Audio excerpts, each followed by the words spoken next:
दरवाजा बंद किए अंदर चले आए।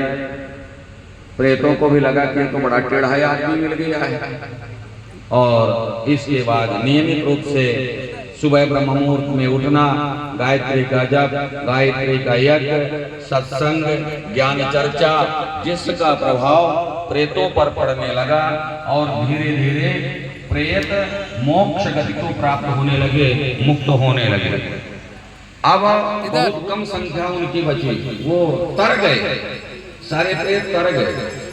10-25 जो बचे तो एक दिन उनके मुखिया ने आवाज दिया, पंडित जी बाहर आइए।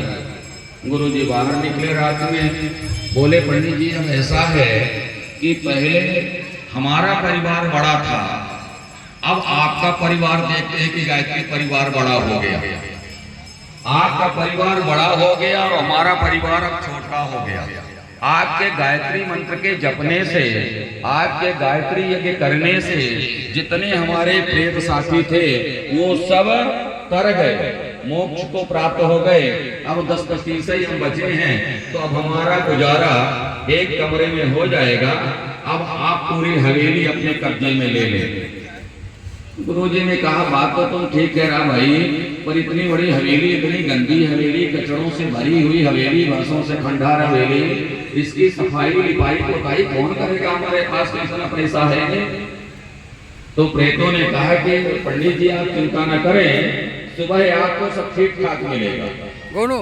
गुरु जी दरवाजा बंद किए अंदर आ गए और भक्तों अब उस लीडर ने इनवाइट किया सारे प्रेतों को, जितना मथुरा ब्रज क्षेत्र में प्रेत थे सारे के सारे प्रेत आ गए और रात भर में पूरी हवेली को साफ सुथरा करके लिपाई पोताई करके एकदम झकाझक कर दिया। सुबह जब दिया मंडी के लोग उठे तो देखा कि अरे चमत्कार हो गया, इस भूत घर में तो चमक आ गई, क्या हो गया, ये कौन आ गया ब्राह्मण? रात भर में ऐसा कायाकल्प हो गया, परिवर्तन हो गया गायत्री यज्ञ से और गायत्री मंत्र से। चलता रहा और एक दिन फिर प्रेत आवाज दिया, पंडित जी बाहर आइए।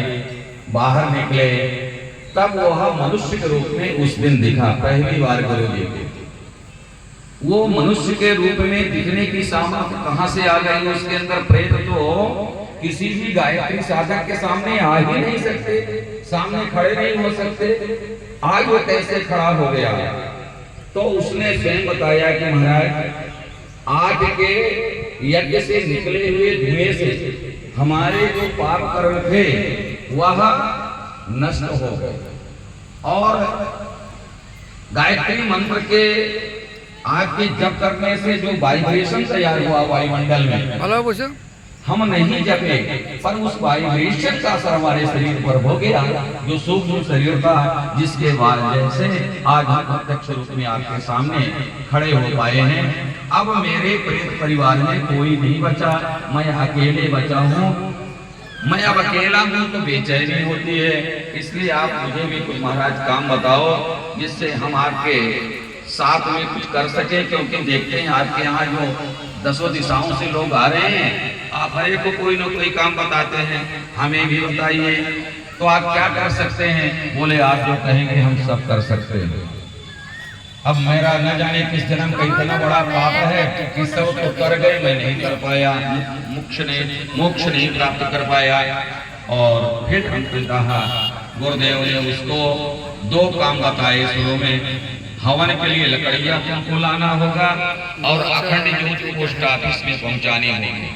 ये 2 काम प्रेत को बताए और वह कायदे करता रहा, व्यस्तता बनी रही और थोड़े दिनों बाद वो भी मोक्ष गति को प्राप्त हुआ। गुरुदेव को प्रणाम किया, नमन किया, विमान आया, विमान में बैठ करके चला गया। ऐसे वो गुरु जिनको देवता भी चाहते हैं, ऐसे वो गुरु जिनको समझदार मनुष्य भी चाहता है, प्रेतों की तो बात ही क्या है। ऐसे साधक, ऐसे सिद्ध, ऐसे महात्मा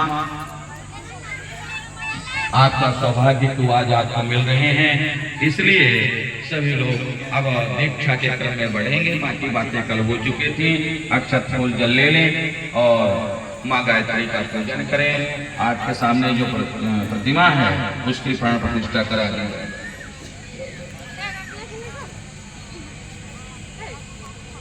ये यज्ञ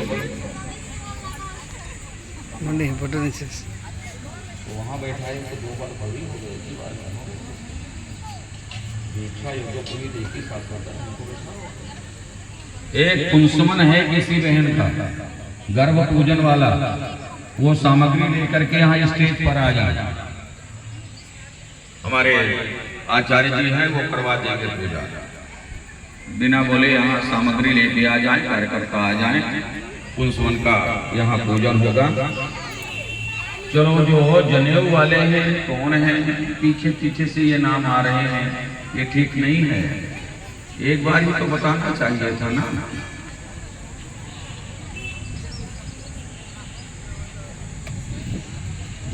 अब इनके लिए गंड चाहिए, ओपीन चाहिए, दुपट्टा चाहिए,